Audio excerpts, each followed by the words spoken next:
பார்த்துக் கொண்டிருப்பது தாமரை தமிழ் நியூஸ். காவல்துறை சார்பில் போதைப் பொருள் ஒழிப்பு விழிப்புணர்வு பேரணி. கிருஷ்ணகிரி மாவட்டம் ஊத்தங்கரையில் உலக போதைப் பொருள் எதிர்ப்பு தின பேரணி நடைபெற்றது. கிருஷ்ணகிரியில் ஊத்தங்கரை காவல்துறை சார்பில் தனியார் பள்ளி மாணவ மாணவிகள் பங்கேற்று உலக போதைப் பொருள் எதிர்ப்பு தின பேரணி நடைபெற்றது.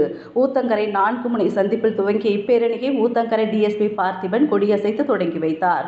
இந்நிகழ்வில் இன்ஸ்பெக்டர் கந்தவேல், காவல் உதவி ஆய்வாளர் கணேஷ் பாபு, நடராஜன், ஏகாம்பரம், சேகர், ஆண்டியப்பன், வெங்கடாச்சலம் ஆகியோர் முன்னிலை வகித்தனர். பேரணியில் மருந்து உயிர் காப்பதற்கே, போதை மருந்து உயிர் அழிவதற்கே, குடும்பத்தை அழிக்கும் மதுவை ஒழிப்போம், புகை நமக்கு பகை, இழைக்காதே வாழ்க்கையை இழக்காதே உள்ளிட்ட விழிப்புணர்வு வாசகங்கள் அடங்கிய பதாகைகளை ஏந்தியபடி 100க்கும் மேற்பட்ட மாணவ மாணவிகள் முழக்கங்களை எழுப்பியபடி முக்கிய வீதிகள் வழியாக சென்று விழிப்புணர்வை ஏற்படுத்தினார்கள்.